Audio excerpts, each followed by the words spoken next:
Pinagpalang araw sa inyong lahat. Ako nga pala si Beanstings at ito ang Season 2 ng How to Go series. So sa video na ito, pag-uusapan natin on how to go to the Diocesan Shrine and Parish of Our Lady of the Pillar o mas kilala bilang Imus Cathedral sa Imus City, Cavite, Part 1.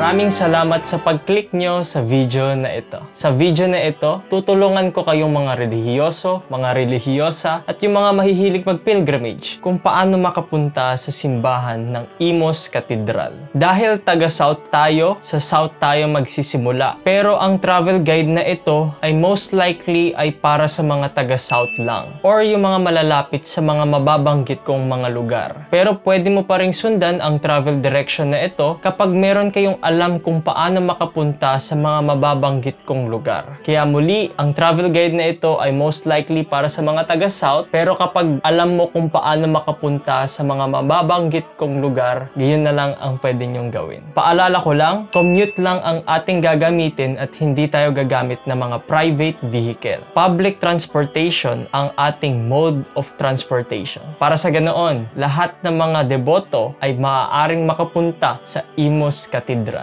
Muli, ito ay part 1 ng how to go to the Diocesan Shrine and Parish of Our Lady of the Pillar o mas kilala nga bilang Imus Cathedral sa Imus City, Cavite. Bago tayo pumunta sa direction time, magbibigay muna ako ng kaunting impormasyon tungkol sa Nuestra Señora del Pilar de Imus.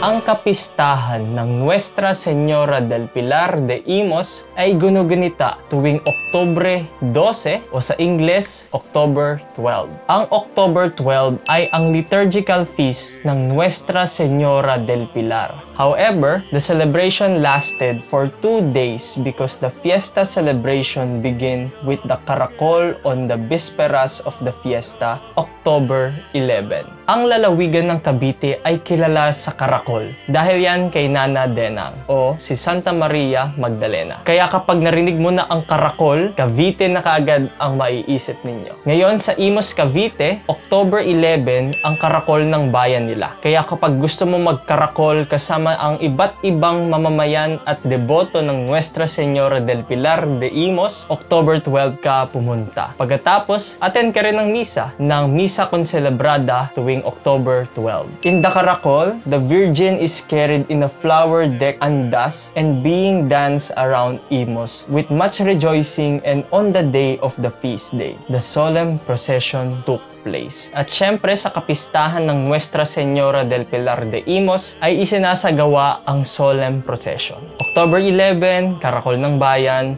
October 12, solemn procession. Basta kapistahan ng isa sa mga bayan sa Cavite, lagi niyong pupuntahan dahil napakasaya at napaka-engganyo at engrande ng kanilang mga kapistahan.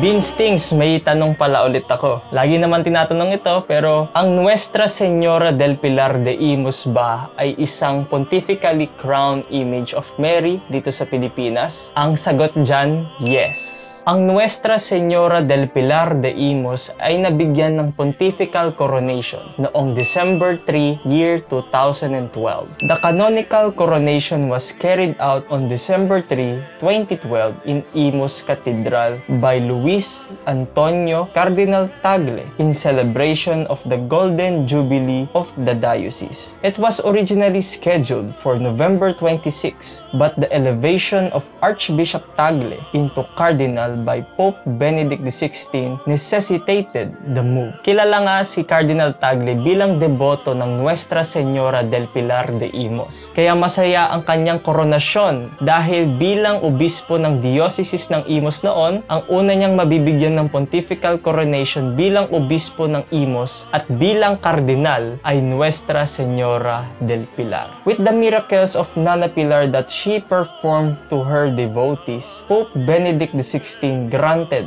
the canonical coronation of the image. At dagdagan ko lang, ang Nuestra Señora del Pilar de Imos ang unang nabigyan ng pontifical coronation sa Diocese ng Imos sa lalawigan ng Cavite. Ngayon na ibigay ko na ang mga mahahalagang impormasyon tungkol sa Nuestra Señora del Pilar de Imos, ibibigay ko naman sa inyo ang mga mahahalagang petsa kung kailan magandang pumunta sa Imos Cathedral. Ang una mong petsa na pwedeng puntahan ang simbahan na ito ay ang kanyang liturgical feast na October 12. Punta kayo sa kapistahan ng Nuestra Señora del Pilar de Imos upang matunghayan nyo ang maganda at masaganang kapistahan ng bayan ng Imos. Pwede rin naman kayong umaten ng karakol ng bayan na ginugunita tuwing Oktubre 11 or October 11. Basta bisperas ng kapistahan, laging ginagawa ang karakol ng bayan. Kaya kapag gusto mong sumayaw at uminda kasama ang Nuestra Señora del Pilar de Imos, ay umaten kayo ng karakol ng bayan tuwing October 11. At syempre, punta rin kayo sa canonical coronation anniversary ng Nuestra Señora del Pilar de Imos na gunugunita tuwing ikatlo ng Disyembre o December 3. At syempre, attend din kayo ng Sunday Mass sa Diocesan Shrine and Parish of Our Lady of the Pilar o mas kilala nga bilang Imos Cathedral. Sunday Mass is the highest form of prayer at syempre, meron tayong Sunday obligation kaya maganda rin na umaten ka ng Sunday Mass sa simbahan na ito. At alam mo bang marami pang aktibidad ang Imos Cathedral? Para malaman mo lahat ng mga aktibidad na ito, i-follow mo ang Diocesan Shrine and Parish of Our Lady of the Pilar o yung Imos Cathedral social media pages. So ang link ng mga social media pages nila ay nasa description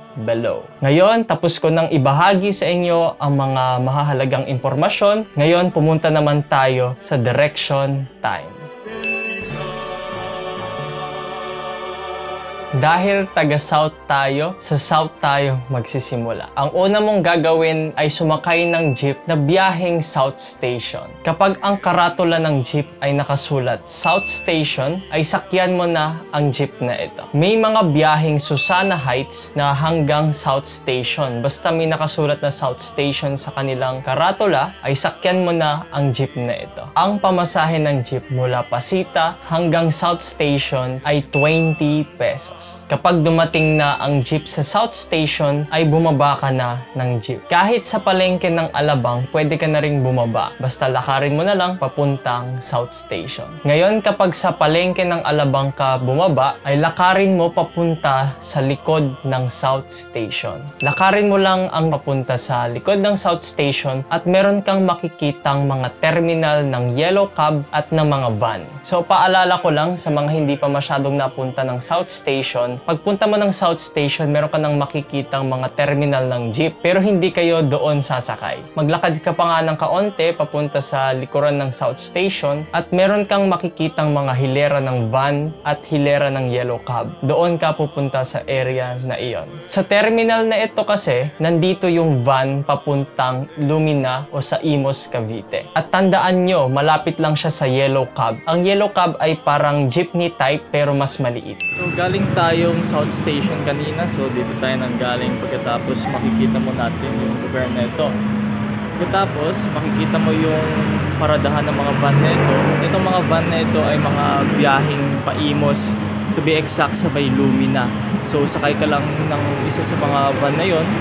Pagkatapos sabihin nyo na sa Lumina kayo ibababa. Ngayon, sakay ka lang sa van o sa UV Express na biyaheng Lumina. Pwede ka magtanong kung saan doon yung van na papuntang Imos. Kapag nandun na yung van na papuntang Imos, sakyan mo lang ang van na ito at sabihin mo sa konduktor o sa driver na sa Lumina ka ibaba. Ang kagandahan ng van na ito ay mismong sa Lumina Point ka ibababa o hanggang doon lang talaga ang kanilang mga biyahe. Ngayon, ang pamasahe ng UV Express Northwest mula South Station hanggang Lumina ay 70 pesos. May kahabaan din yung biyahe dahil medyo traffic nga sa Lumina. Pero on a good day, mabilis naman ang inyong biyahe. Malalaman mo kapag malapit ka nang bumaba, kapag sinabi ng driver na nasa Lumina ka na, o di kaya kapag nakita mo yung sign na nakasulat Lumina Point ay nasa Lumina Malls ka na. Kapag nasa Lumina ka na, ay bumaba ka na ng van.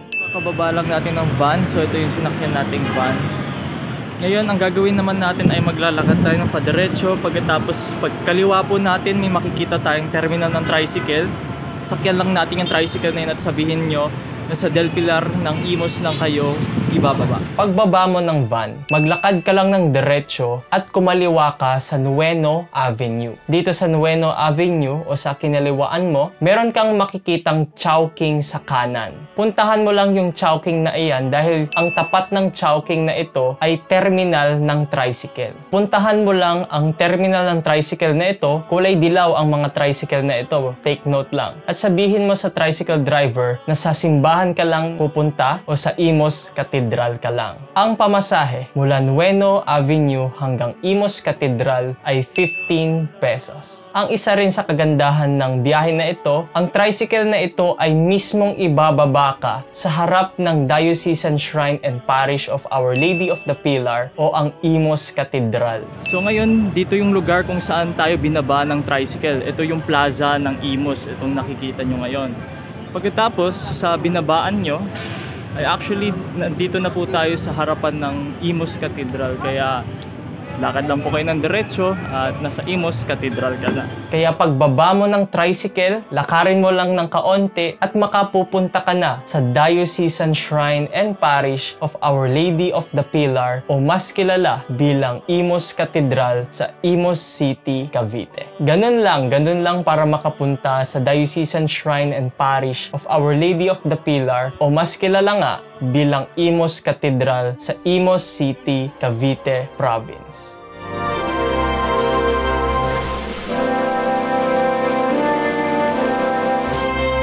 Virgen Santa, Madre mía, luz hermosa, claro día, que la tierra caviteña te dignaste visitar. Virgen Santa, Madre mía. So dito na nga nagtatapos ang video na ito. Remember to watch the full details and the full information ng mga how to go videos ko sa aming YouTube channel na Beans Things. Dito namin ina-upload ang pinakadetalyadong impormasyon para makapunta sa iba't ibang simbahan. Gayon na rin ina-upload din namin ang mga fiesta highlights dito sa aming YouTube channel. Kaya mag-subscribe na kayo sa aming YouTube channel for more videos like this. Meron din kaming TikTok channel na @VinceThings. I-follow mo kami sa aming TikTok channel upang makita nyo yung iba't ibang activities na ginagawa natin sa iba't ibang simbahan. Tulungan nyo akong makaabot sa mataas na milestone upang sa ganoon lahat tayo ay nakikiisa at nakikipagtulungan sa mga Catholic vloggers at sa mga Catholic creators ng social medias. At syempre meron din tayong Instagram account na _BeansThings. I-follow mo kami sa aming Instagram account para sa ganoon ay makita nyo kung saang simbahan tayo nakapupunta. Muli, tapos na ang part 1 ng how to go to the Diocesan Shrine and Parish of Our Lady of the Pilar o mas kilala nga bilang Imus Cathedral sa Imus City, Cavite, ang sentro ng Diocese ng Imus. Muli, maraming salamat sa inyong panonood at lagi po nating tatandaan na magdasal bago umalis. Maraming salamat at mag-ingat po tayong lahat. Viva la Virgen! Viva!